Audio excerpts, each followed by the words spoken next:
We can now get started. Excellent. So, welcome. Thanks very much for coming, and a special thank you to our two speakers who've travelled to be with us and speak to us today. I'm expecting that we're going to aim to close around 9:30. We'll see how it goes a bit with that, but not really extend beyond that. Anyway, I'll do both the introductions at the start. My name, by the way, if you haven't met me, I'm Philip Goodchild. I'm Professor of Religion and Philosophy at this university. So first we'll hear from Abdullah al-Andalusi. He's an international speaker, thinker, and intellectual activist for Islam and Muslim affairs.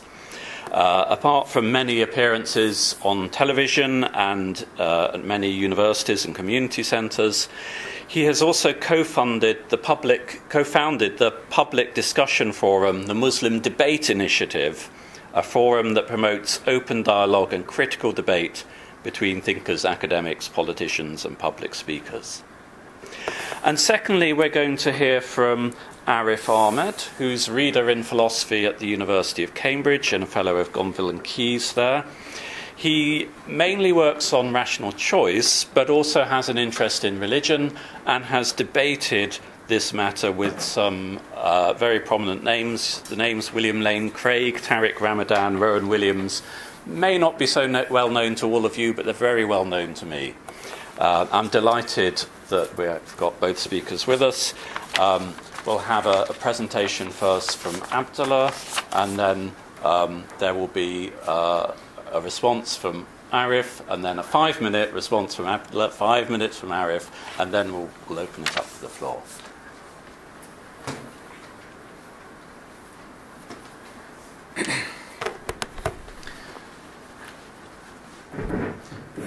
Firstly, I'd like to thank the Nottingham Student Union and the Atheist, Secularist and Humanist Society for inviting me here to speak. I'd also like to thank my interlocutor, Arif Ahmed, for attending today and facilitating this debate. Today's debate topic is quite a double-barreled one. Is God necessary to explain reality and provide a consistent basis for values? I intend to demonstrate that not only is it God necessary to explain reality, but also that no consistent basis for morals and values is possible without God. Let's start by mentioning a basic question. What is reality? And why does it need an explanation? Reality is simply the existence of finite and limited things as opposed to the existence of nothing.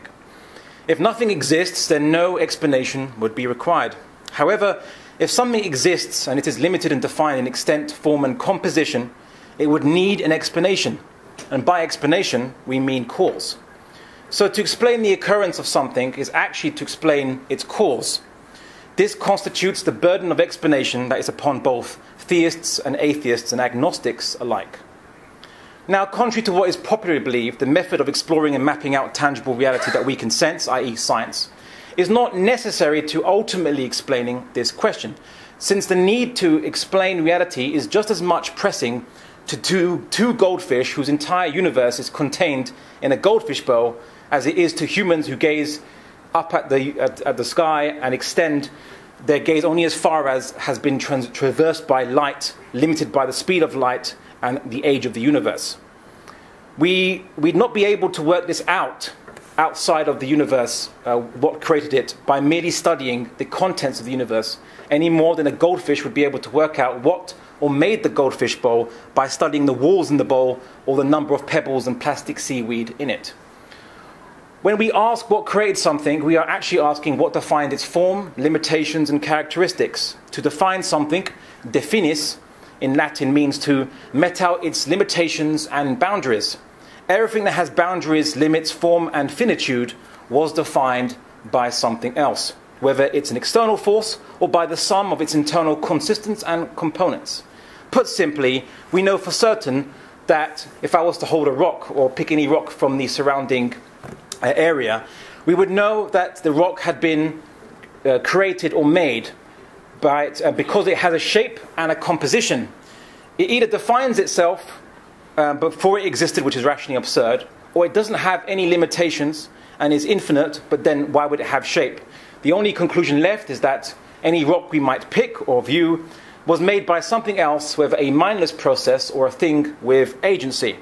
If a rock wasn't formed with cooling lava or meteorite strikes or weathering or by artificial hands, would it have any shape? No, because it wouldn't have been shaped or formed, and therefore it simply wouldn't exist. Likewise, reality with its dimensions and objects and their recurrent and consistent behaviors we call laws. We have to ask what ultimately defined or determined these properties that we observe. This is because we need an ultimate explanation for the sum total of finite and limited reality.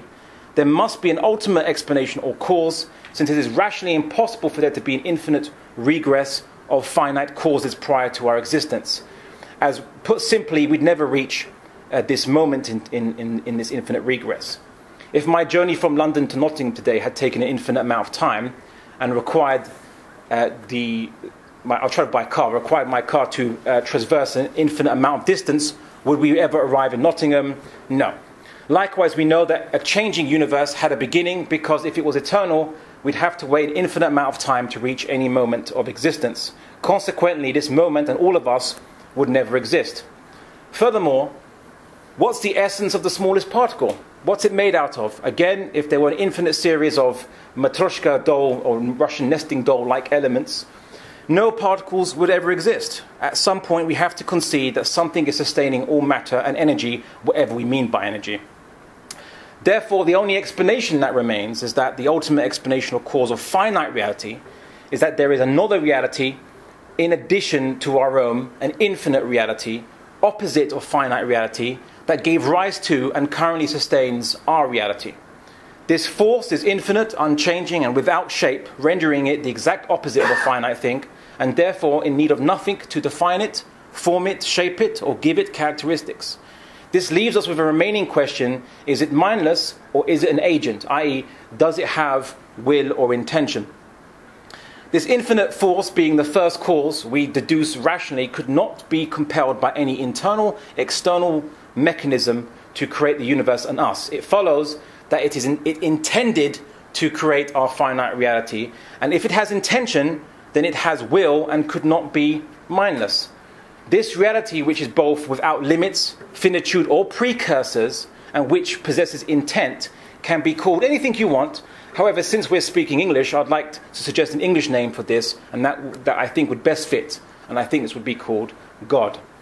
In light of this, we are rationally moved to conclude that God is necessary to explain our reality, or while their explanations fail to provide a rationally consistent alternative, and the individual who is dogmatically insistent on denying God, for whatever personal reasons bedevil them, is forced to simply deny either reality exists at all, or that we shouldn't believe in anything that can't be directly seen, despite the fact that they are happy to do so with much cognitive dissonance in every other area of their lives, including in the sciences.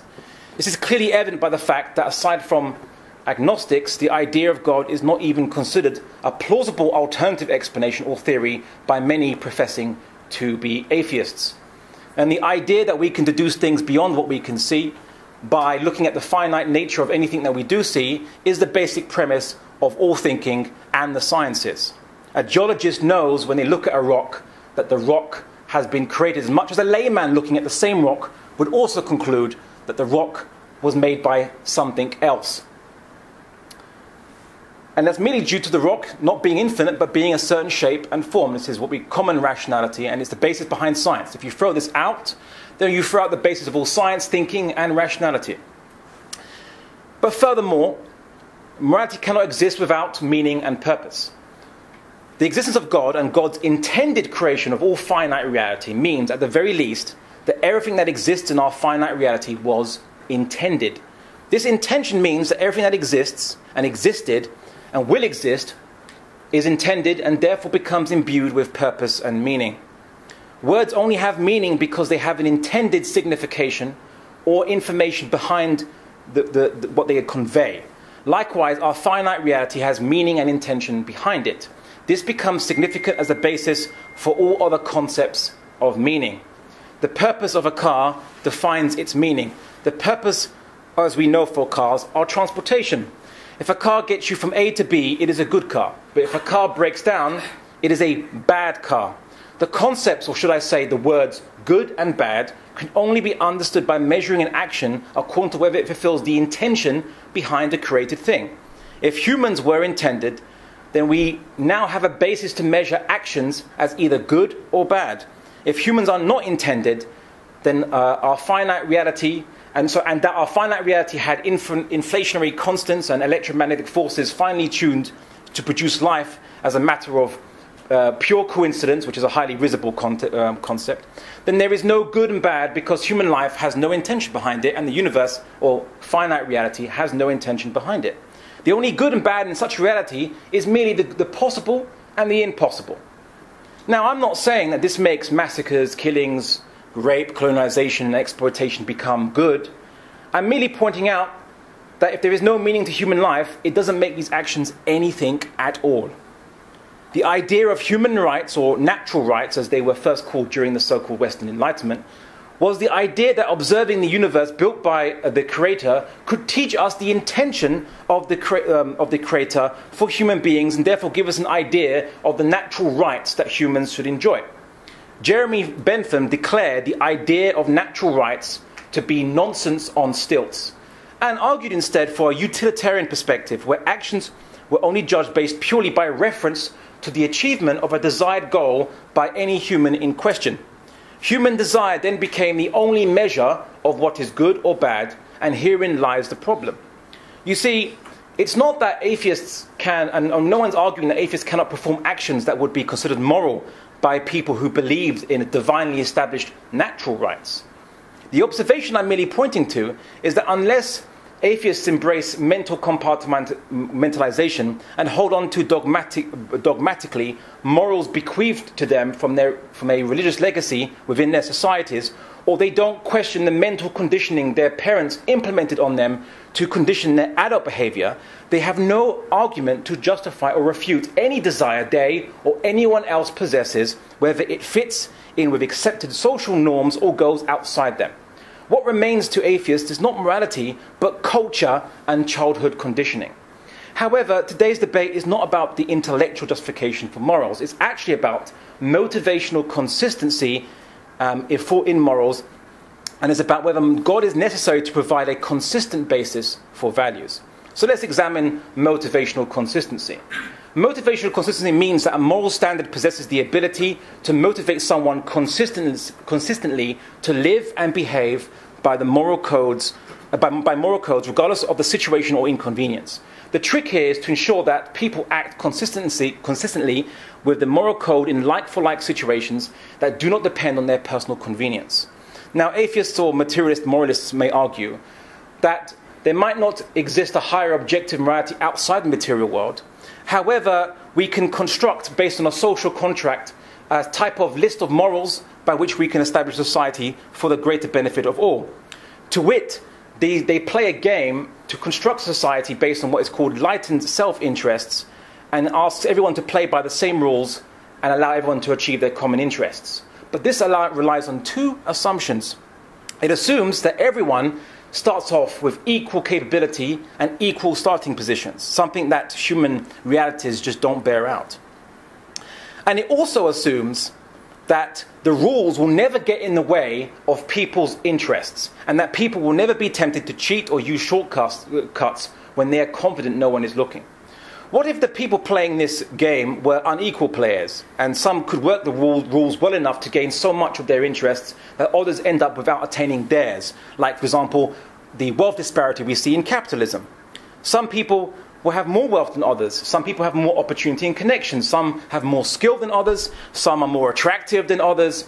Apparently, this individual in California, Elliot Rodger, was so frustrated at the fact that he couldn't get any girls that he decided to take out his wrath upon individuals on the street by killing women and men, or jocks as he calls them, because he believes that he was the perfect gentleman and he couldn't get women, and women were only treated as bad guys, and so he decided that was unfair, and so he decided to kill people based on what he considered to be unfair, and what he did was obviously grotesque.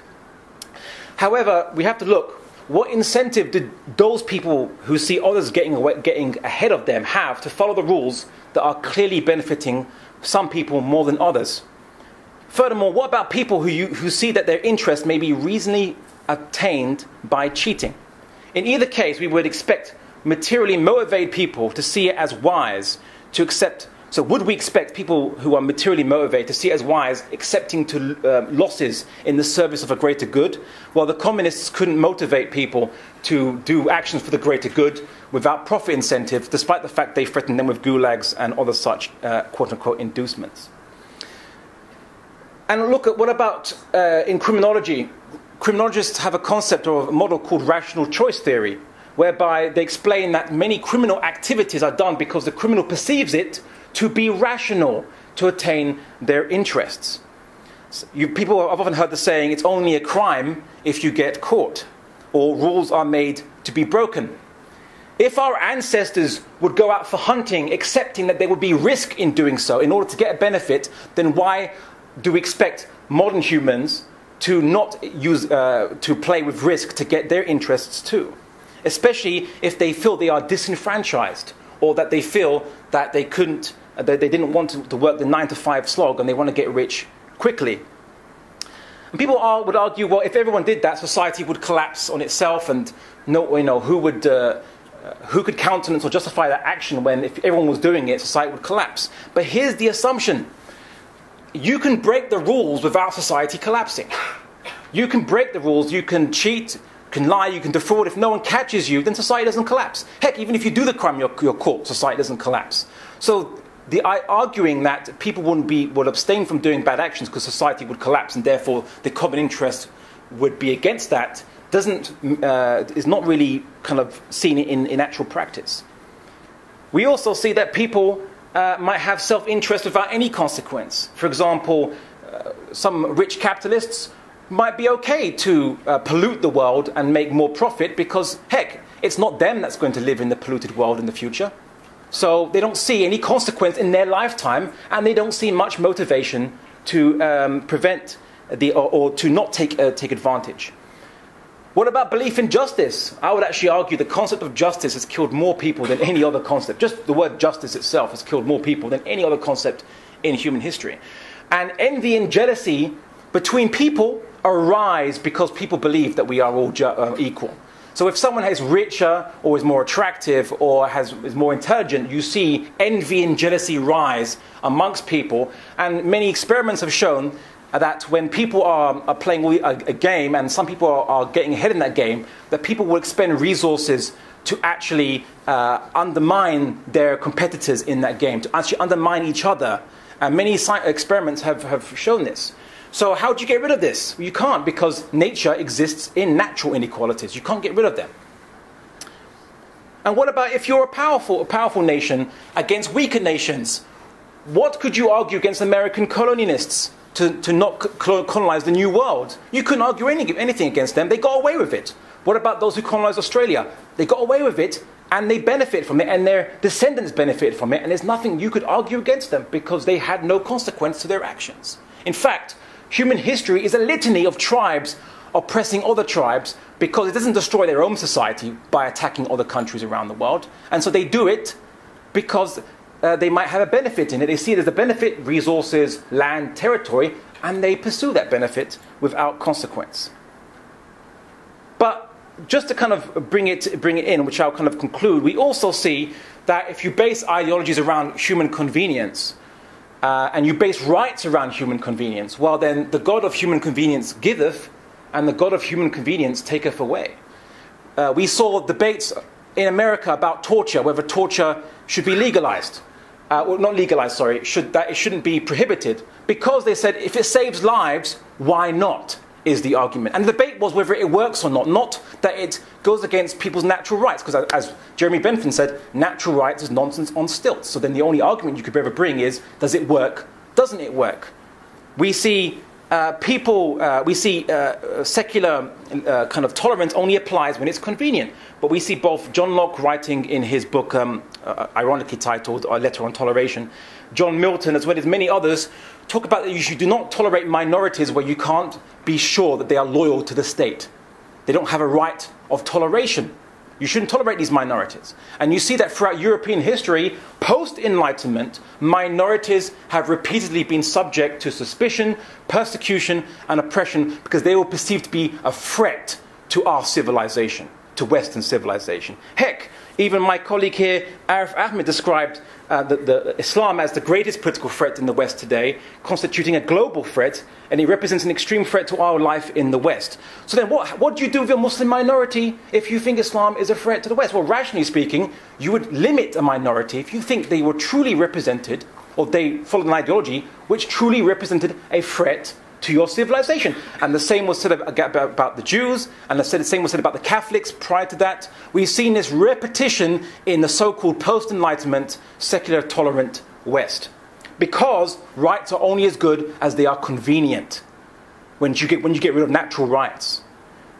We see Sam Harris, actually another atheist, who justified the possibility of torture if it saves lives.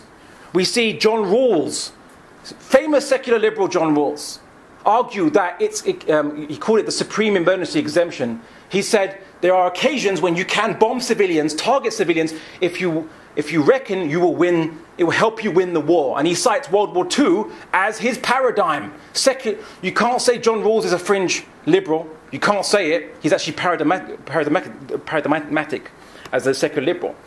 Of course, one could also argue that why tolerate religious belief if religious belief is false consciousness, as the communists argued, and that religion is dangerous. Many atheists argue that religion is dangerous. So then why tolerate it? Because the idea of freedom is a metaphysical idea. It's not a physical idea.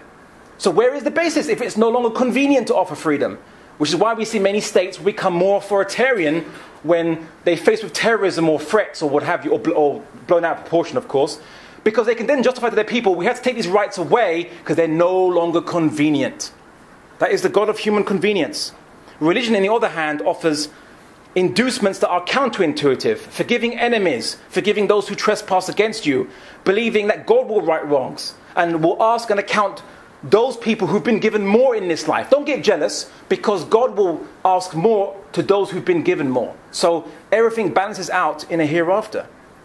We see that, and this is the point what I'm trying to make, is not that religious morality is compatible with secular liberalism, and we could probably hear this discussion that many religious beliefs are not compatible with secular liberalism. I don't really care about compatibility with secularism at all whatsoever. My only argument is consistency. And we see that religious morality, at least with some religions, has greater potential to offer a more consistent set of morals, because these morals are based on divinely inspired or divine morals and ethics which are not subject to human convenience. Whereas if you base morality on human convenience, well, then that can change, and it does frequently change. The universe is chaos. Therefore, any morality born of materialist ideologies would also be inconsistent, inconstant, and full of contradictions. If you make as your basis for morality human convenience, then what the God of human convenience giveth, then the God of human convenience can equally and as lightly taketh away. Therefore, if we are to have a consistent basis for values and morality, other than the capricious, mercurial vagaries of human convenience, then morality and values must be pinned or anchored on a basis that possesses objective existence, which can only be the intent of the will of a creator. This can only be God, and therefore God is not only necessary to explain reality, but provide a consistent basis for values. Thank you.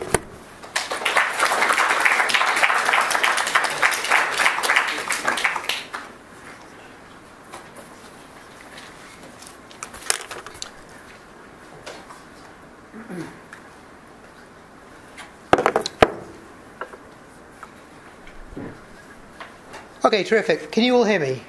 Yes. Thank you. Thanks very much. Thanks very much, Abdullah, for a stimulating talk. So I shall be talking for the next, maybe not quite as long as the previous talk, but I will be talking for about 10-15 minutes about some of the very interesting points that have been brought up in the last talk. First, I shall say a little bit about the argument concerning the necessity for God's existence as a means of explaining reality. Then I shall say something about whether we need God as a basis for values. To remove all suspense, my answer to both of those questions is no. I'll start with the argument concerning whether we need God to explain reality. Now, the argument as I understood it from Abdullah was that, well, it relied on two premises. I mean, one of the premises was that whatever is limited needs some sort of explanation as to how it got the way that it did. And then the other premise is that reality itself is limited. From these two assumptions, it does follow that reality needs some sort of explanation. And then the next step was that the explanation has to be infinite, and it also has to have intention. Though I wasn't quite clear exactly how that step followed, but I will say a bit more about that. And then that was the thing that was defined for us as God. And then we moved on to the issue about values, which I'll come on to shortly. So just turning to those assumptions, first of all, that whatever's limited needs some sort of explanation.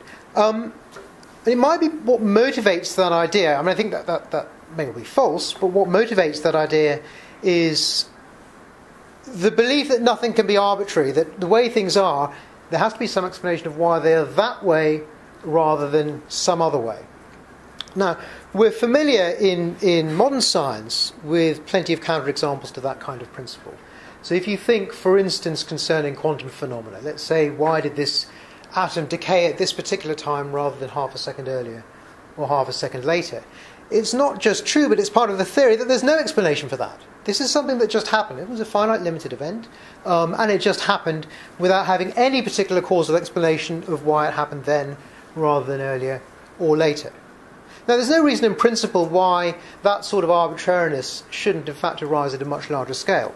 So that the only answer to some questions about, for instance, why are the laws of nature as they are, why is the universe and exactly the way that it is, we can explain it in terms of more and more basic laws, but at some point we'll have to say, well, that's just the way things are, and that's just the way reality is. If there is some sort of contradiction that follows from that assumption, then it would be interesting to know what it is. If there isn't any contradiction that follows from it, then I want to know what the premises are, what other argument we can give for this assumption that whatever is limited needs to have some sort of causal explanation.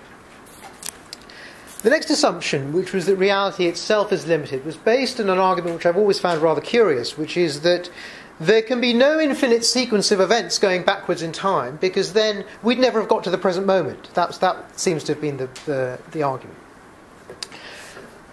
To give you an idea of why this is wrong, just think about the analogy for space. Suppose someone said, space can't be infinite, because, then how could you ever get to this place? Now that seems wrong.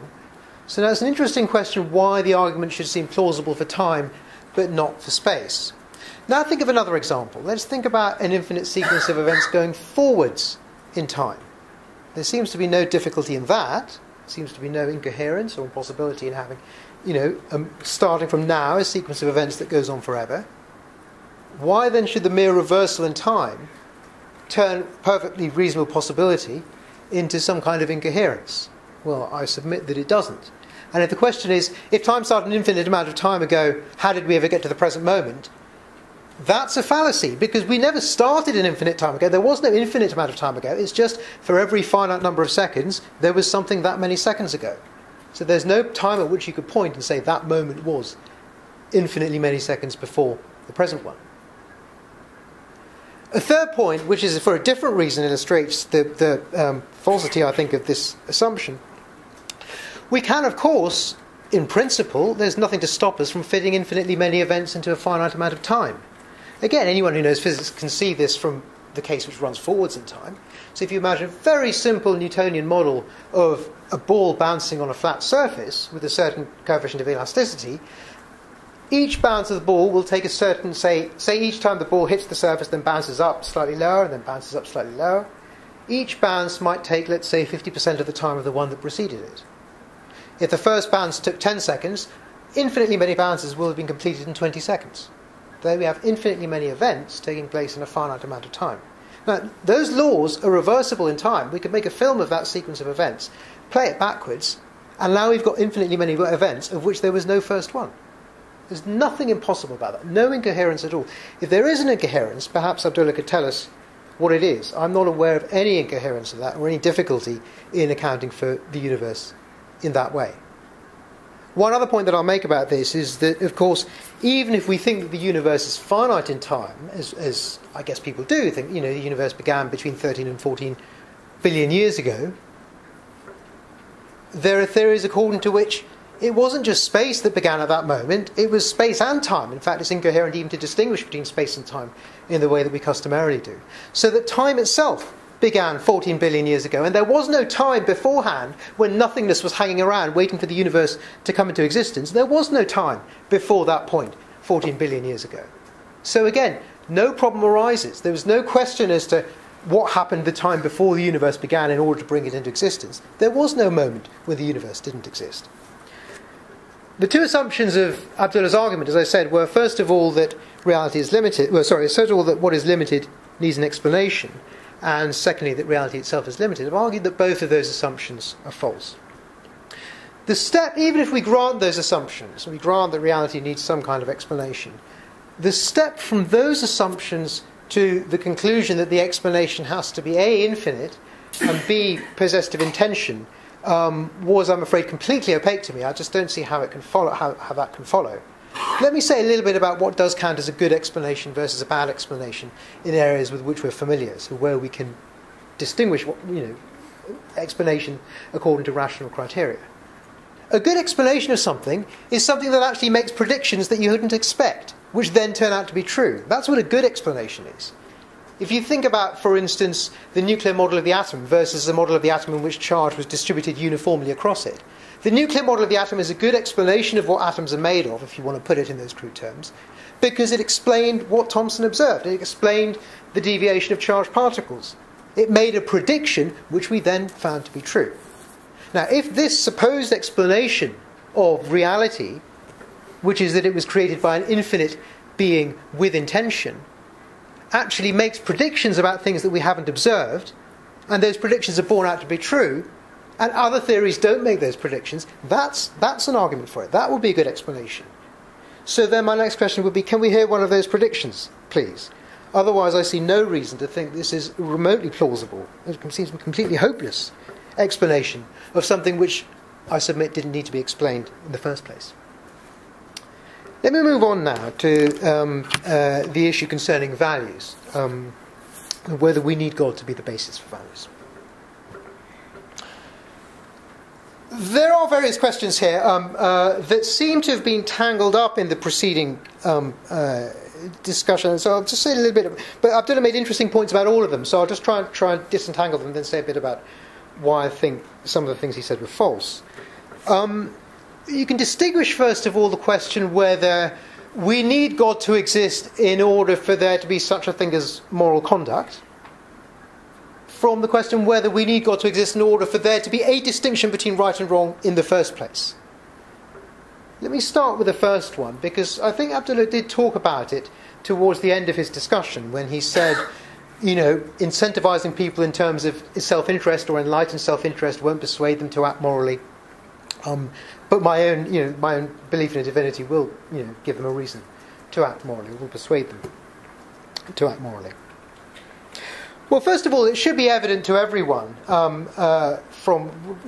mainly from the plain facts of history, that there have been people, and there no doubt will continue to be people, who act morally without any belief in God at all, or certainly without any belief in anything like the Christian, Jewish, or Islamic God. We can take plenty of examples from antiquity of people. I suppose Socrates is an example that might be contested, or if we take people who are not only enlightened people but very profound ethical thinkers like Marcus Aurelius or Aristotle or Plato, there's a tradition not only of ethical action but ethical thought completely divorced from any religious form of belief, and that of course is a very rich tradition that goes on to this day under the name of ethics and is a branch of philosophy. There's also, of course, plenty of evidence that in countries where people are more secular, the kinds of acts that none of us have any difficulty in distinguishing as virtuous as opposed to vicious, are more prevalent. So that, for instance, if you think of the countries with the lowest crime rates, the lowest homicide rates, let's say, in the world, if you look at those countries such as Switzerland or Denmark or Japan, none of these are religious countries. In fact, these countries, if anything, are marked by their strong tendency towards secularism. So again, there's plenty of evidence that moral conduct can exist, and these people presumably have motivations to behave morally that are quite independent of religious beliefs, So moral conduct can exist and be motivated quite independently of any belief in a divinity. Setting aside that point, it just seems odd to me that the sorts of motivations that belief in God provide could be said to be motivations for moral conduct. The sorts of motivations, the sort of incentive that Abdullah mentioned, well, in fact he mentioned two. The one he seemed to focus on was the motivation that involved self-interest. If one thinks one is going to be punished after one dies, or horrible things are going to happen to one after one dies, if you steal, or lie, or cheat, or murder, that you might refrain from murder, but you are not doing so out of a moral motive. Any more than someone who's trying to rob a bank and you put a gun to their head to stop them from robbing a bank. That doesn't make their refraining from robbing the bank some kind of moral self-restraint. That makes it a self-interested act. So the question is, are the people who, like all of you, like all of us, who don't kill and don't lie and don't steal, are we doing it out of a moral motivation, or are we doing it out of a self-interested motivation? If we are doing it out of a moral motivation because we respect other people, or because we love other people, or because we don't want to lie or be dishonest or cheat, if we're doing it out of a moral motivation, appealing to God adds nothing to that. It doesn't make you any more moral. And if you're doing it out of a self-interested motivation, then again, appealing to God doesn't turn a self-interested act into a moral one. It simply turns it into enlightened kind of selfishness. The other sort of source of motivation that Abdullah mentioned for moral action was the intention of the creator. So this is towards the beginning of this section of his talk, where he said that what makes something right or wrong is because it's in accordance with the intention of the person who created it. Now, of course, one difficulty with that is that we have to ask, where does this moral obligation come from? The obligation to do the thing that your creator wanted you to do. Is that an independent obligation that exists independently of God's will? In which case there can be moral obligations that are independent of his will. Or does it not? And if it doesn't, why are we obliged to obey it? Indeed, it seems a very suspicious thing to me in the first place to say that one's always obliged to obey the intentions of whoever it was who created one. I can see no basis for that. Certainly, my belief that it's wrong to steal and it's wrong to lie and it's wrong to kill people, the difference between honesty and dishonesty, the difference between kindness and selfishness, those differences are much more clear to me and much more clear to any atheist than is this rather dubious claim that one's always obliged to do what your creator intended for you. The second sort of issue, which I think Abdullah did talk about briefly, and so I'll also talk about it briefly, was to do with whether belief in a divinity is something that is necessary for the existence of a distinction between right and wrong in the first place.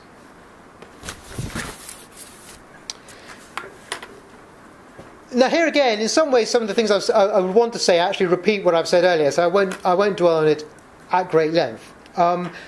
Instead, I'll just talk briefly about one very obvious objection to this idea that's been in existence for the last 2,000 years, which is that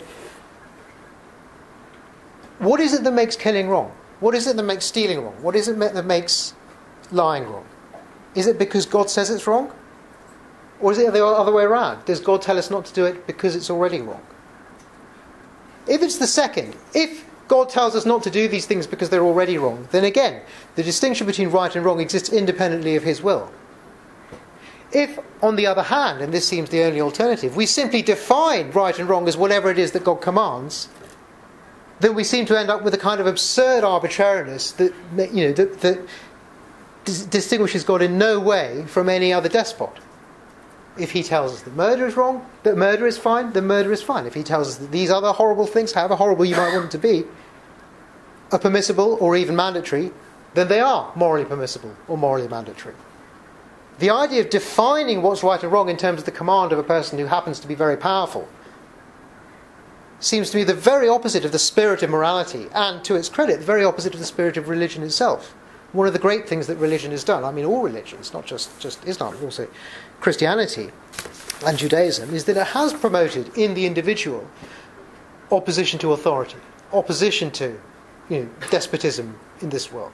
I have no time in general, for instance, for the Catholic Church, but the Catholic Church did a great service to the human race in Poland, for instance, during the Cold War, when it motivated people to resist the murderous regime there.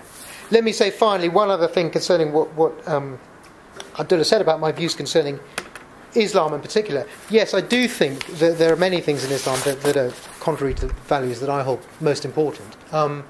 But I certainly would reject the implication that I think intolerance is the best response to that.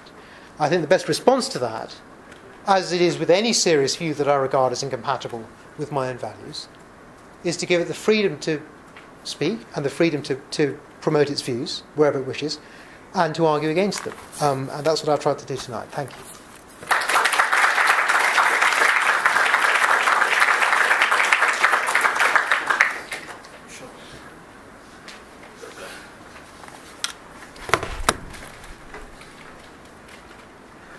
I'd like to thank Arif for his, well, it's more of a rebuttal rather than a presentation. Maybe if I should go second next time. So let's look at what he said, and let's see if there's any merit to any of the arguments or rebuttals he put forward.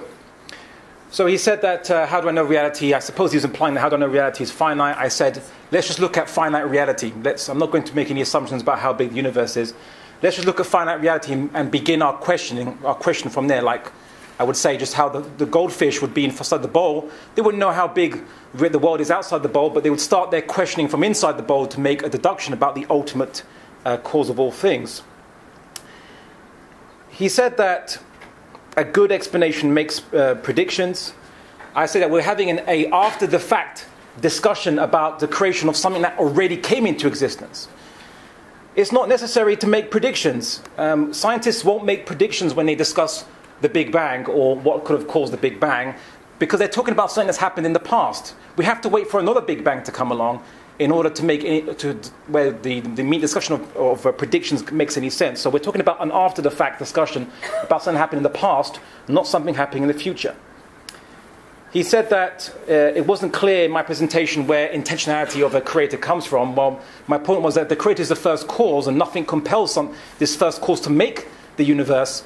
Then the only alternative left is that whatever made this universe did it on its own initiation, which is the definition of will or intentionality, and therefore that's why I say that's where intention comes from.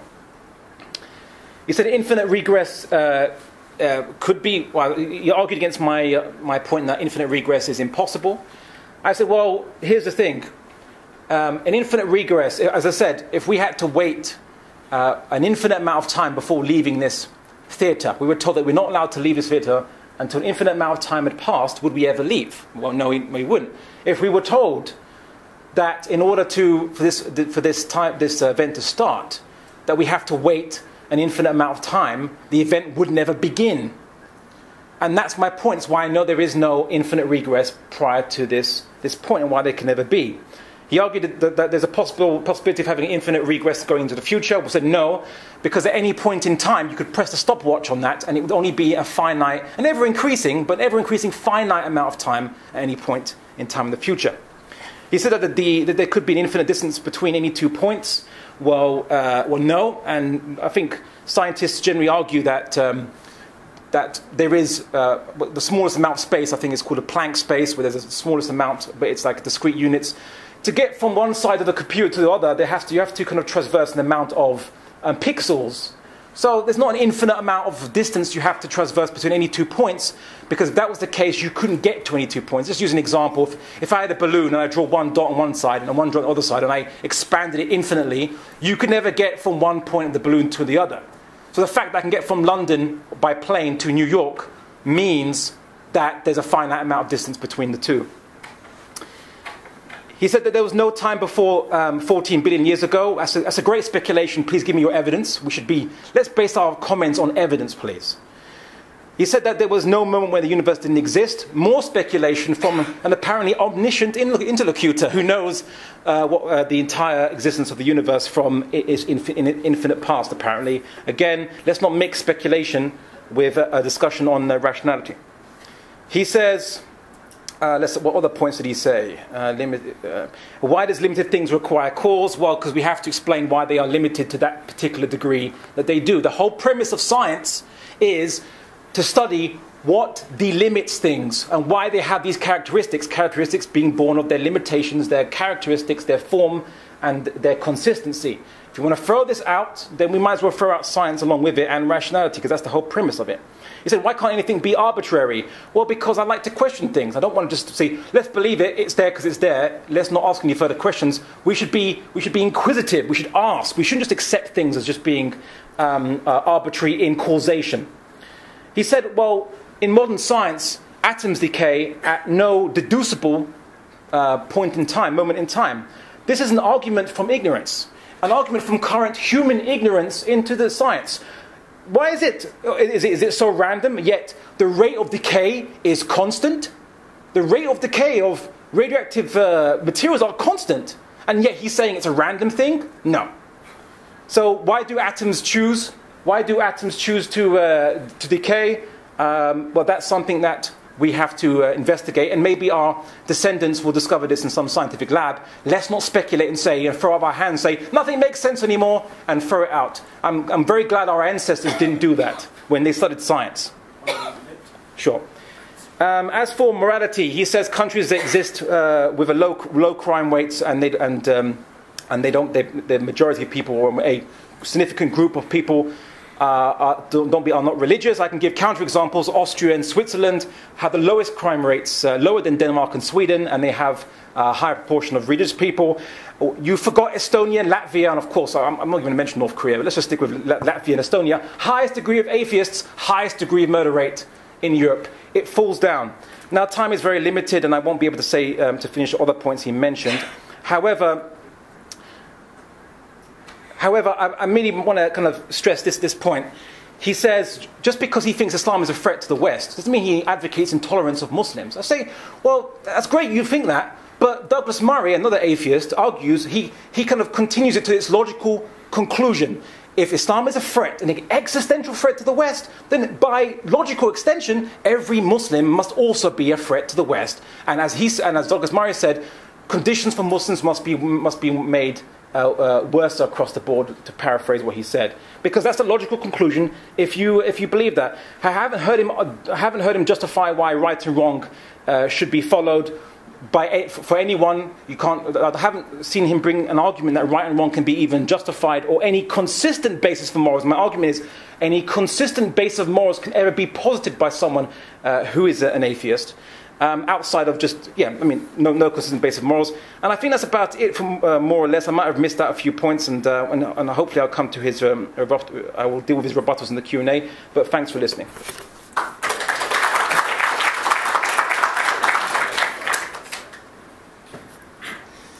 Okay, terrific, thank you. Well, Abdullah actually addressed a number of the things that I've said, so perhaps I could just come back on some of them, go into some of them in a bit more detail. One of the issues that he raised that was interesting concerned my remarks about explanation. I said that a good explanation of something is one that makes predictions about other things that we haven't yet observed, and that's a reason for accepting the explanation. And his response was that in this case, as in, of course, all cases of explanation, we are trying to explain something that's already happened and that we've already observed. Of course, that's true. What one explains is something that's already happened, or at any rate that one has already observed. It doesn't follow that what distinguishes a good explanation from a bad one is that it makes predictions about other things that you haven't yet observed or that you wouldn't otherwise have expected. And indeed, the origins of the universe is a good example. We can have a whole variety of theories concerning the origins of the universe, from the steady state to the Big Bang to various theories about the way things were at the Big Bang. And the way to test them is to find out which ones make predictions that are borne out by the evidence concerning later states of the universe. So that, for instance, if we thought the steady state theory was true and the universe never had a beginning, we might expect now to observe things that we don't in fact observe. And similarly with other theories concerning the Big Bang. So it's simply false to say that because explanations deal with things that we've already observed, therefore we can't select amongst explanations on the basis of their predictions about things that we haven't. Is that something I should do? Okay, thank you. He also made various comments concerning infinite regresses, of which I shall only discuss a couple. I think Abdullah said that I believe that there could be an infinite distance between 2 points. I certainly don't believe that. I'm sorry if I said that. That was a mistake. If I did say it, I don't think it affects any of the arguments that I made. He asked me for evidence that, for instance, there was no time before the beginning of the universe. No, it's true. I can't give you a decisive evidence that that's true. All I'm saying is That's a hypothesis. For all we know, that's true. And unless we can rule it out, we have no reason to believe his second premise. On the point about randomness and radiation and so on, there's a couple of points to make there. Yes, of course, it's true that radiation obeys certain stochastic laws, and that's how we can predict with a fair degree of accuracy how much of a certain block of uranium is going to be left after a certain amount of time. Of course we can. It doesn't change the fact that it's random. The fact there are stochastic laws doesn't mean that things don't ever happen at random. It just means that on the whole and on average, or in the long run, you're going to expect certain kinds of patterns. And of course, the randomness that's built into the quantum theory might well be much more systematic than merely ignorance. So if you think about, for instance, the ways in which anyone who knows the Bell inequalities and why, the cases where they fail, it's, the point is not only that, we get certain correlations that we observe in nature, but that the whole idea there are hidden variables that explain those correlations by some prior cause has to be ruled out because of the violation of the Bell inequalities. So it's not just, the quantum theory is an interesting case, not just because it exhibits apparent randomness in nature, many things do that. It's a case where there seem to be theoretical reasons why certain kinds of explanation of the correlations we observe just are not available, and that's part of the theory. And of course, it may be that there are explanations that we don't know about, but simply labelling our ignorance with the word God is not an explanation, I think, nor even an attempt at an explanation, at least judging by the criteria for explanation that I mentioned earlier. Now, I'll move on briefly to the ethical questions. How am I doing for time? 2 minutes, thank you. On the issues concerning values and their basis in God. On the point about examples, yes, it's true, one can very easily choose this example or that example. The biggest study that I know, which is the one by Zuckerman, shows that there isn't much of a relation, there certainly is no positive relation between religiosity in society and peacefulness or having a low crime rate. If there is anything, there's a correlation in the other direction. Because nobody's saying that correlation implies a causal connection. The point is only that it is perfectly possible, and history and the statistical facts in our time bear out that it does in fact happen, that you can have societies which are generally peaceful, generally law-abiding, and indeed generally happy, where religion plays no significant role. That's all that I'm saying, and that seems to be something that's evidently borne out by the facts, unless there's something wrong with the study that I mentioned, or unless there's something that I'm missing there. On the point concerning motivation to be moral, I think I should just repeat what I said earlier. I simply do not see how someone who is acting out of self-interest can be acting out of a moral motivation. The only reason we've been offered for believing in a divine basis for morality is that gives people a self-interested motivation. But that's not a moral motivation. If there's something wrong with my example about Robert, then perhaps you could hear what it is. There are other things, and I hope we'll have a chance to get onto them in the discussion, but the last thing I wanted to mention, which was just to do with Abdullah's final comment. Yes, I know that Douglas Murray has said various things. I certainly disagree with those things that Douglas Murray has said. I mean, for me, the values of free speech and tolerance are so important and so fundamental to Western values that includes tolerance of all of those who profess values that are inconsistent with it. And of course, I should say I disagree, of course, with many of the things Douglas Murray and other people who hold my views on these matters believe about Islam and foreign policy. I think, for instance, it's been a disaster, the way in which we've supported the state of Israel, for instance, and in which we have connived in the continued oppression of the Palestinian people. I think it's the greatest tragedy that's taken place since the Second World War, and is the cause of all the major problems, almost all the major problems of the world, certainly in that region. So my views on those matters are completely different from those of Douglas Murray or Sam Harris or whoever these people are. And one certainly shouldn't infer anything about my political views concerning foreign policy from my belief that God is not necessary for values. Thank you.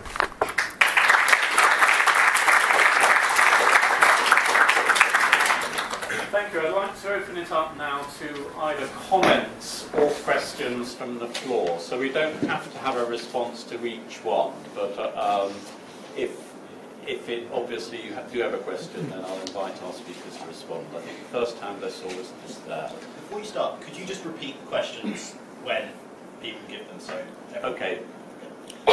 Okay, so first of all, I would like to make a comment that would lead on to a question. So I feel like the entire most part of the speech of Abdullah Andalusi here was based on the entire premise of which you made in the beginning, using the analogy of the rock being created. Hence, it makes sense that in nature itself has to be designed in a created fashion. However, you actually yourself made a good argument why this is not a case, since you used the examples using absolute, saying absolute conclusion of the ocean, making a conclusion based on that, using a fish in a fishbowl is fallacious. But that is also the same regarding the word created, because the word created is very subjectively and very much based on a human level understanding how things work. It's by no means necessary that whatever our logics dictate must be, that's how the natural world, including the universe, must also be. So I find it quite ironic that your own argument kind of points to that conclusion itself. So my question is regarding this, since the entire speech is based on, how do you know you're not already living in a world where God doesn't exist, neither is necessary to have a virtuous or values-based life, yet you're believing God because it's based on the concept of virtue, which itself is not dependent on any religious or non-religious affiliation? How is that not the reason why you live a good base moral life instead of the idea of a God? So secondly, I would basically say, why is that less the case than God, essentially? Yeah. Okay, well, firstly, I use a more technical term than create. I said define, definis, to met out a portion or shape or put boundaries. And so, if you don't like the word create, I can use the word define if you want, or we can go Latin if you want, if that's what you prefer. I also want to make a point that I'm not even actually speculating as to what caused or created this particular bubble of our existence or this universe, because it could be bigger than this universe. Reality itself, finite reality, could be bigger than this universe. It's a speculation for anyone to say that this universe is all that there is, because we haven't seen beyond that. So that's actually speculation that I didn't indulge in. I'm merely saying that ultimately, however big the finite reality is, finite reality requires an infinite reality. That's the only thing I ever said. And even many atheists have actually concluded the same point, although they don't attribute agency to this infinite reality. They say it's a multiverse or what have you. But even many then conclude it's an infinite reality for those who want to speculate as to giving it a name. They call it multiverse. I want to move on to bring in more voices. I think you were next. Within the first 2 minutes, Abdullah, you compared the study of reality to the study of the finite, which to me betrayed a fundamental misunderstanding of the study of mathematics and therefore all of science, which is dependent on mathematics. I could provide you right now with an example of an infinite event which results in a finite result. And therefore, why should we listen to the rest of your argument, which is based on such a fallacious beginning? Give me an example. Okay, so begin with the number 1, and then add 0.5 to that number, and you result in 1.5. Add half of 0.5 to that, you result in 1.75. Continue this on infinitely, and the limit is 2. This is a very basic result in mathematics. So if you do not understand this, and therefore you argue that the study of reality, of which mathematics is a part, is fallacious and only finite, then the rest of your argument is surely fallacious. Okay, let me disabuse you of perhaps a misconception regarding mathematics. People have said the number line is an infinite thing. The number line goes on forever. It's not. Numbers are a counting rule. Mathematics, or the number line anyway, whatever you want to call it, it's a counting rule. To count what humans can conceive and what humans can observe and what have you. We use it, or what computers now can calculate. But at all points in time, you'll need, we're looking at finite amounts. We're dealing with actual finite amounts. In physics, if they have an equation which causes or predicts an infinite result, they have to fudge it, and it's called renormalization. Because if it produces an infinite result, they know that it's mistaking the equation, and they have to adjust it. You see? So maths is a counting rule, it's a tool, let's just say an intellectual measuring stick. But the intellectual measuring stick can only measure what is finite. And we shouldn't be confused just because the number line, it can go on forever if you can go on forever, or but you can't, so to speak. So it's a counting rule. So let's not have any misconceptions as to what mathematics is or isn't. So first, I'd like to thank both speakers for taking all the time and patience for coming here. So before I ask my question, I'm going to give a bit of context, right, regarding morals. So I'm an engineer, and oftentimes I have some moral decisions that I have to take myself. So for example, if a company comes to me and says that we need your input on certain nuclear technology, I could either say that I'm going to help them, or I could say that I'm not going to help them, depending on whether I know what that company is going to be doing with that technology. So for example, if they're using that technology to do something good like generating electricity, then I might help. But if I know that they're going to use that technology to kill innocent people, then I should refrain. Otherwise, I think I'm morally responsible for their deaths. Because without me, those people would have survived. Right? Now, in the sense, in the scenario, I know Arif is not going to like this scenario, but in the scenario that God does exist, and you say that He is omnipotent, meaning that, do you agree that He can see the past, the present, and the future? Right? Well, there's nothing outside his power. No, okay, Yeah. Go in this, but continue. Yeah. So before He makes something, He knows the outcome of what exactly that's going to be. So before He made Hitler, He knew what he was going to be capable of doing. Yet, knowing that Hitler is going to be doing so many immoral things, he still went ahead with it. So my question is, how can you say that even if God does exist, that He is a moral God? Okay. So it's a typical argument. They call it the problem of evil. It's not really a problem of evil per se for theists, because reality is that you're making an assumption. And the assumption is that God made humans in this life to have unlimited happiness and joy and justice and what have you. And that's, but we see suffering, we see problems in this world, we see obviously evil people and evil things. Now, instead of just saying, oh, maybe my thesis is wrong about why God made us. No, we just say, no, why is God immoral? No. God made us for a purpose beyond just experiencing unlimited happiness. Suffering and happiness are part of our existence. So this would then disprove, and I would call it a kind of liberal theology, the belief that it's all kind of happiness, love, and so on and so forth. It's not why God made us. God made us to test us with these moral situations, to show our true colors. When we see evil and suffering, it is only then we have a test as to whether what we do about it. You understand? So Hitler arose, and humanity was tested as what to do with Hitler. How should we do it? Should we tolerate it, or should we not? And of course, many people chose, thankfully, not to tolerate Hitler and to redress that evil.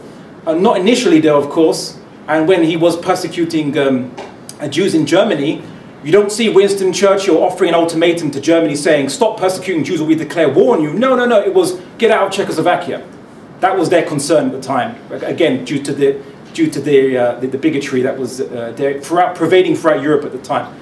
But when evil gives the opportunity to test people what to do in that situation, are you going to sacrifice or put yourself at risk to object to evil and to oppose evil? Are we going to do the easy route, take the easy route and just let it spread? And that's, in a way, evil and good are there to test us, to show our true colors, and that's the whole point of our existence. Okay, thank you. Next question. I have a relatively simple question for both of you. From what I heard in the talk, I think Arif makes the three basic assumptions that reality is real, we have something to learn from reality, and that predictive models that we create are more useful than models that don't predict anything. And yours was similar, except that I feel you assert that reality is real, and therefore we need to understand reality, and then you assume that God is real. So my question is, what basic assumptions and basic assertions do you make in your philosophy, if that question makes sense? To me or to Arif? To both of you. I'm happy to start. I think your basic assumption in a way the things that you've already said. You put it very nicely. Yes, I think reality is real, we can learn from it, and models that make predictions are better than ones that don't. Yeah. All of those things are things I believe. Perhaps I just take the opportunity just to add one thing, which is in connection with your question and what a gentleman earlier asked a question which I thought Abdullah completely failed to answer, which was that the point is that you can fit an infinite amount of things into a finite space, right? Logic doesn't tell you that you can't do that. So logic doesn't tell you there's an infinite past. Physics doesn't tell you there's an infinite past, reality of the past. So what does tell us that? So that's another question. Maybe you can answer that after you're interested. Okay. Well, to put simply, reality is real, and I'm not going to be a solipsist or a nihilist in the matter by just saying that we're experiencing something, and whether that something is accurate or not, obviously, are we in the matrix or are we in a brain in the vat or what have you? Whether that might be the case is fine, but we know that there's a reality there. Even the matrix has a reality, which is programming, if it ever existed. It doesn't exist, of course. We hope. Right? And even if we were all in the matrix or we're all brain in the vat, I could still deduce that even if there's malevolent daemons or aliens controlling it, it doesn't matter. Ultimately, there's still an ultimate cause. I can still deduce that without me knowing the full reality or the full nature of the reality around me. I just know that there's finite reality, and that's it. That's why I use the word finite reality. As to the point that my colleague has mentioned about infinite amount of things can fit into a finite amount of space, please give me the empirical reality, since you've always said you're an empiricist. Please give me any empirical reality where we've seen this to be the case. I'm not even going to address that philosophically. I'm just going to ask, give us an empirical reality whereby an infinite amount of things can be fitted into a finite amount of space. It doesn't make sense, and we never observed it. Can we move on to the next question? That's I'm sorry, but I'd like to stick on infinities for a little while. Please. We're going to spend an infinite amount of time on it, it seems. Yeah, I feel like some of your arguments portray a bit of a lack of understanding about how infinite series of events, time or space, actually behave. You're clearly not a finitist because you actually posited the existence of an infinite reality, as you called it, outside of our own for some reason. And so, but when you were refuting one of your opponent's suggestions that you could have a going forward in time, an infinite series of events, you said this could not be an infinite because if you were to stop it at any point, you'd still have a finite series of events. But can you suggest a different type of infinity where if you were to stop it at any point, you would not? Because you clearly, because that's the way those things would behave. If you are to stop it, then you've stopped it and you've got a segment of infinity. So, okay, okay. I mean, we're now going into the abstract, but let's go into it. So I said that an infinite series going ahead. I said it's impossible. I said it's impossible because you can never reach the infinite end of that infinite series going ahead in the future. Because if you stopped the watch at any point in time, then you would only a finite amount of time that has passed. So my argument was that infinite series in the future is impossible as much as infinite series in the past is also impossible. And the fact that there's contradictions when you bring the word infinity into these finite discussions is proof in point that infinity doesn't exist within finite things, which is why there has to be an infinite reality which is not finite in any way, shape or form. And it's why that I posit that is, you can call it, I call it God. If you don't like it, you can call it Deus, you can call it Theo, you can call it what have you. But that's why I posit, and I call that God. So how could that infinite reality behave? Because you said yourself that you could not actually get infinite things do not work, or you cannot have an infinite series of events. No, I said you can't mix infinity with finitude or what is finite. You can't mix them, and that's my only point. So if you were to say that a human being, any particular human being is God, I'd say, well, that's false, because a human being is finite and God is infinite. And so that's why, that's also our argument against idolatry, but is that what is finite cannot be God, and that's really our point. So don't mix the infinite and finite, and that's really my consistent message here today. Next we have a question over here. Thank you for your speech. I want to ask you to step up.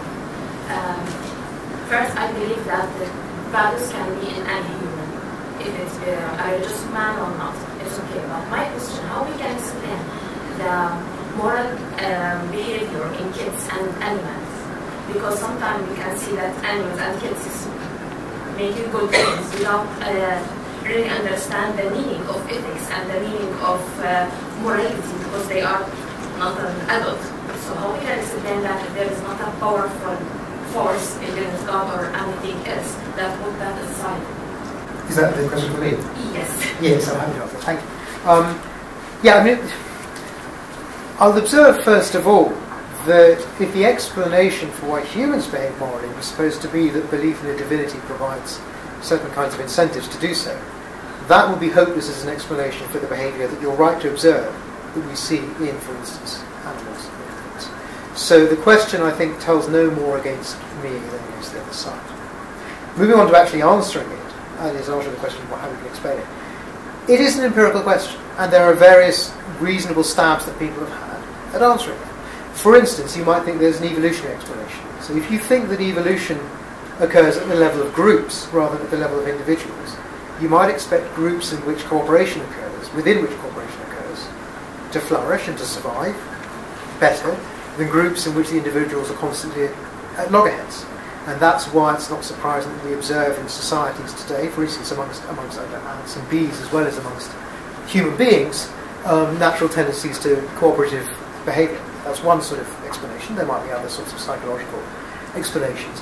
The only thing I'd say, I'm not going to pin myself to any one particular explanation, because I'm not an expert in these things, and I wouldn't want to say something that was just purely speculative. But I would just say, it would be too hasty to say simply because we can't, simply because we can't see off the top of our heads exactly what it might be, that there couldn't be any sort of psychological or evolutionary explanation. I think there are several promising possibilities in that direction. If I may interject, just regarding the point very quickly. When we talk about social behaviour in human beings, and humans are social creatures, and so we have desires to be kind and compassionate to each other, and then people point to animals and say, animals, they have the same behaviours too. What they tend to ignore is animals have other behaviours as well, just our nearest primates, as you can say. There's cannibalism, there's murder, there's rape. People looked at penguins, they all operate in a community, yet some penguins steal stones to make that other penguins make a nest from each other. You can see on YouTube a very famous video, one penguin stealing stones from another penguin who's trying to build his own nest. And because of that, he gets much more stones and has greater chance of attracting a mate. So we see that doing bad things has given benefit to animals, and they do it. Cannibalism, rape, murder within primates, right? Within monkeys and apes and so on and so forth. So my point is this: humans have desires which are coincidentally moral and not coincidentally immoral. The question is, sure, morality, a desire that humans have which are moral doesn't need to be obviously addressed. But what about if humans have a desire to be immoral, to cheat on their partners, for example, when no one's looking? What would stop them from doing so if there's no consequence to it and no one would find them out and they don't have any guilt about it?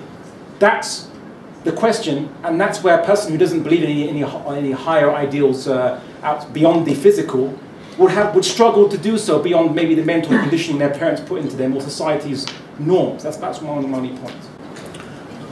Next question was Yeah. So the definition of moral is something that you should do, and because we have to choose it, because there wouldn't be a point if it was just an obligation we blindly obliged to. There has to be a reason of why we should do the thing that is moral. So the question of the moral is, what is it that I should rather, or I have more reasons to do than not to? So it would be weird to say that killing is moral, although I have all the reasons not to do that. So I'm asking you, what differentiates your reasons to do the things that are, in my opinion, quite redundantly labeled moral as, above and beyond the reasons why you should it, and how they compare to somebody who wouldn't have this kind of additional divine inspiration of what is moral. So basically, why are you doing the things that you define as moral, and how do you think it's different from Mr. Arif? Okay. Well, thankfully, because of, again, parental conditioning in society, as well as my own human nature, a lot of what I desire to do is moral. But the question as to why I'm doing it doesn't need to be brought up until I reach a point, a test, where I'm tested with something which entices me to, which gives me a desire to do something which is not moral according to my set code of ethics, or maybe even general society and so on. And then we're all tested with this on a daily basis. You're writing your CV or your resume and everyone's competing for a job, and you think, well, if I just exaggerate here, it's not going to hurt anybody, and I might be lying, but I want to get a job. Isn't getting a job good? And that's a test. So the question is, what would stop a student, not looking at anyone here, but any student, from lying on their CV and exaggerating to get ahead when they don't see any consequence to it? No one's going to arrest them for it, and what have you. But also, you mentioned murder. I know when people have moral debates, they usually go to rape and murder as the big moral questions, and because most people don't have a desire to commit rape and murder. However, well, not unless you ask some extreme feminists who say yes, most people do. But no offense to an extreme feminist here. But let's look at social conditions where then murder then becomes encouraged.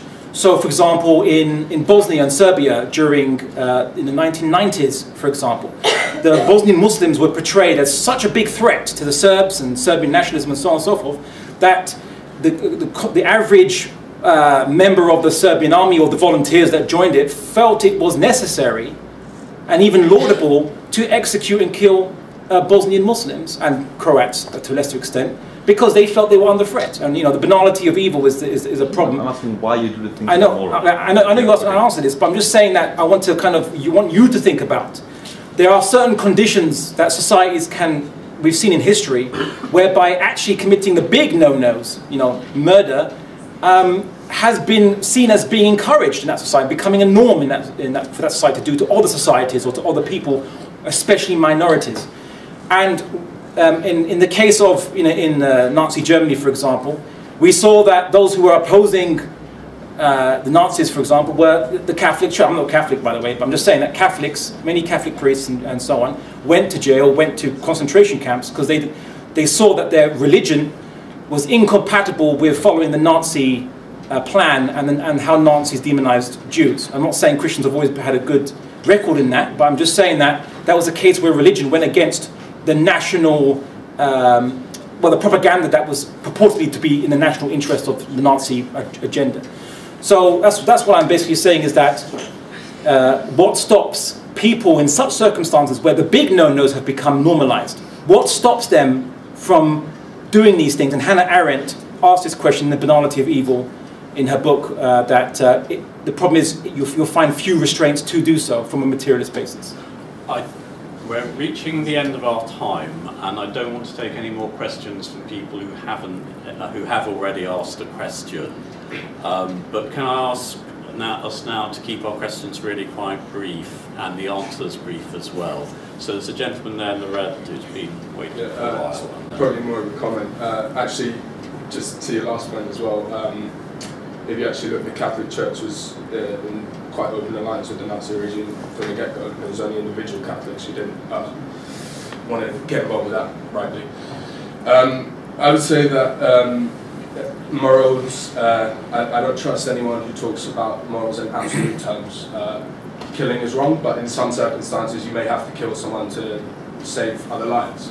I think the better way is to look at what enhances human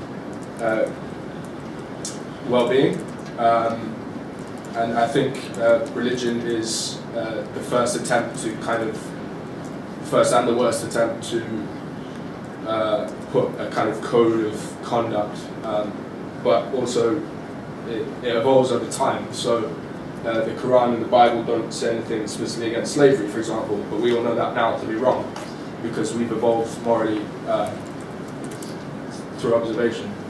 Okay, so let's leave that one as a comment. There was a question at the back there. Oh, yes.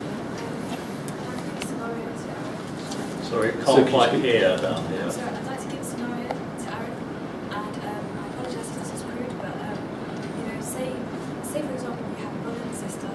This is basically the question of incest. Say you have a brother and sister, or a father and his daughter, or a mother and his son, and say they were to embark on a romantic relationship, two consenting adults. Do you have any objection to it? I mean, of course, according to assume you do have an objection to it, because obviously that is not correct. But then, unless you have a divine scripture, as we do, saying don't go there, don't do that, there's no reason for you to object to that because they are two consenting adults, and let's assume for argument's sake that they won't have kids or whatever. Let's say like one of them is sterilised or whatever. Do you have an objection to it? Okay, so the question is the basis for the morality of against incest. Yeah, I mean, I can only say a few things about that. In general, the principle that consenting adults can do whatever they like as long as it doesn't harm other people is kind of important to me. I think in the case of incest, there are good reasons why there's a taboo on it, which are principally to do with health benefits. Now, as you said, in the case where they're sterilised and there's no possibility of children, that doesn't become an issue. But that doesn't change the fact that the general principle remains plausible, because the general principle is supposed to apply to the majority of cases, and we're not built to, just to make judgment about these very specific cases without using general principles that we find. You're saying that the word term that's okay, like the canon that Well, I'm not going to object. The law objects, but I'm not going to object. You might find it disgusting, but people find homosexuality, or maybe you find homosexuality disgusting as well. But I'm not going to object if two people want to do something that doesn't affect anyone else. And you might think that's offensive, but I'm afraid that is what I think. This is the problem, like, if you don't have divine scriptures, like, as an anchor for your morals, like, your morals Yes, change that's over right. time. If I don't have somebody else to tell me what to think is right or wrong, I'm going to have to think of it for myself. I'm afraid this is going to have to be the final question now, and it's Dale. Yeah, so this is, sorry, this is Abdullah. I just want to say, yeah, I mean, a lot of the anti-Semitism actually came out of, like, right-wing Catholic ideology, mass preceding Nazi Germany. But my question to you is, I mean, you have a big go at utilitarian morality. Take an example of perhaps in the capital city, Riyadh, where a crazy CIA member has planted a bomb, an atomic weapon that is going to just decimate Riyadh, killing everyone inside. And the only way to get the information is to torture this CIA guy. You would say that that is utterly wrong, and no amount of human life no amount of human life is worth protecting to the point where you would torture the CIA member. Okay, well, I would say that the agencies involved in this hypothetical example would attempt to find the bomb as much as possible, and that the individual would, you'd speak to the individual and you try to encourage the individual to divulge and not actually want to kill loads of people. Of course, America doesn't need to plant bombs; they can just send bombs across the Atlantic if they want. But in that particular sense, I'd say that dying and bearing witness to God for what is just and moral is more important than convenience in that sense. So I'd say that, so it wouldn't be allow people to be killed, no, because you would do your best to find the bomb as much as possible. But if you're saying that you have to compromise your morals to do so and the prohibitions of God, well, as Muslims we believe that if someone has the time to die, they're going to die at that point in time, and that should not serve as a basis behind which you should violate people's rights or break the prohibitions of God. And in that society, I ask a counter question: what society would you feel more comfortable in? A society where your right not to be tortured is subject to the convenience of the state, or a right where or a country or a state where your right to not be tortured is protected as absolute? I ask you the question, sir. So just to clarify, you wouldn't torture anybody to stop that bomb going? I wouldn't break the prohibitions of Islam on torturing, and I'll get the agencies to search as hard as they can to find the bomb. I wouldn't just do nothing. No one else could find it, and the person who knew where the bomb was sitting in front of you. It's a lot of ifs. It's a lot of ifs, but I'm not going to gamble people's. But in that particular scenario, sir. Yeah. Okay. Well, hold it. See, and here's exactly the point. Exactly the point.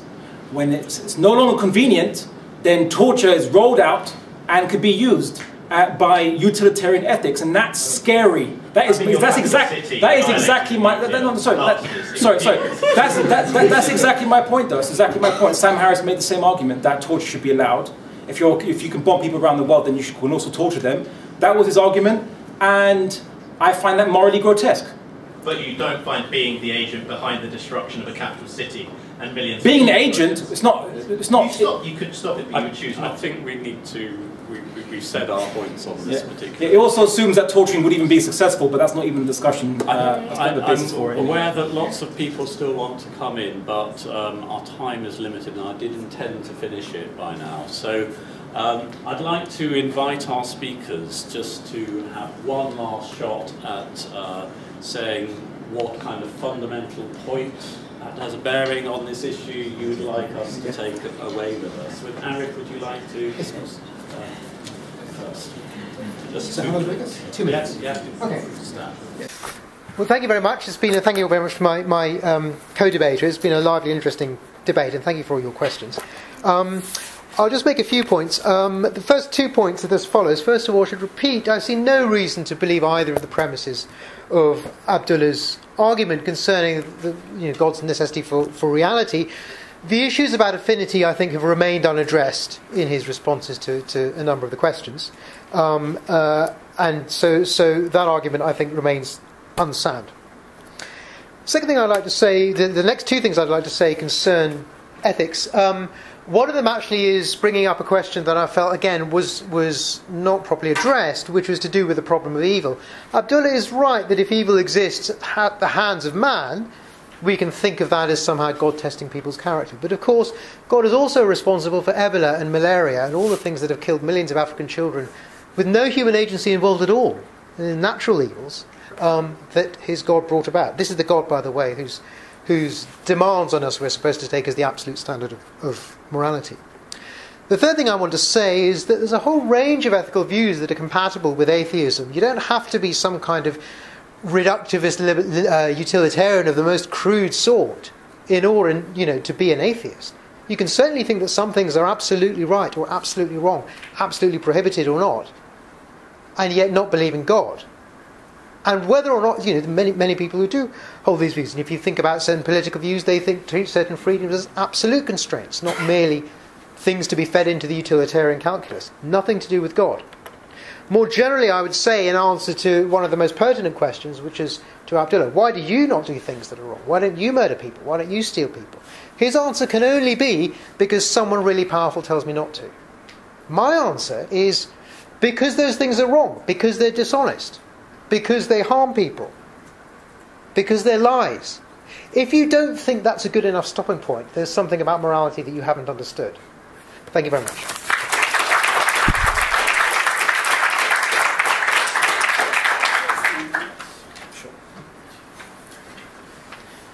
I'd also like to thank the audience and my interlocutor for their contributions. I'd just like to return back to the issue, I suppose, of infinity. And here's the thing, is that my colleague says there was no time before the existence of the universe, and this is his hypothesis, and that's great. All right, that's fine. Then what started it? And this is the problem. If you throw out infinite regress, you're right back to the problem of what started the universe or ultimately created it. If you put back in the infinite regress and say that there is no need for any start point, then you'll reach a rational inconsistency, because then if we had to wait for infinity to reach this point, we'd never reach this point, full stop. So we have to have a start point to the universe and to the finite reality we see around us. And this is something you can't escape from, and no one's really given a credible alternative other than saying, talking about mathematics and so on, so which again I've addressed. But he mentioned something very important. He says, you don't need a God to tell you what is wrong and what is right. Well, actually, I think you do, because you had an atheist, presumably up there, saying that torture in certain circumstances is right. And I say that, and my response was, I say that God tells me it's wrong, and so it's wrong, I'm not going to do it, no matter what inducements or incentives or benefits are there, and you've proven my point spectacularly. Thank God we have God tell me that torture is wrong, no matter how beneficial Sam Harris says it is, or that member of the audience says it is, or anyone says it is. Thank God, literally, for that. So I would conclude that, he says, Abdullah says evil in the world due to human agency you can understand, but what about if God's evil? I said, no, God's evil. I said all things which are challenging and all evil, all things which are detrimental to human beings, all of that is a test for humans. Whether it was from human sources or from God, all of it is a test. And the whole point of humans living in this life, or living in this universe and in reality, is for us to surmount these tests, whether it comes from other humans or from God. I never said just from human beings, so you have to accurately portray what I was saying. And it just brings me right back to my point and the things that he never addressed, which is in human constructed moralities that justify torture and terrorism, which is John Rawls and his argument for the supreme emergency exemption. These things were not addressed. They were not addressed. There was no safeguards offered as to how do we prevent philosophers, liberal philosophers like John Rawls, saying that in certain circumstances, like in World War II, you can target civilians. Whereas, as John Rawls himself admits, unlike the Catholic doctrine of double effect, and obviously Islamic doctrines which also prohibit it, which prevent the targeting of civilians, the ideology of secular liberalism allows the targeting of civilians if it will bring victory in those circumstances. Thank God that we're not following secular liberalism. Thank God the Catholics and Muslims follow something which is from God and says that in all circumstances, whether it's in World War II or in Sam Harris's ticking time box scenario, God says it's wrong and you should never make it right just because you deem it to be convenience. Our God is God and not human convenience. Thank you.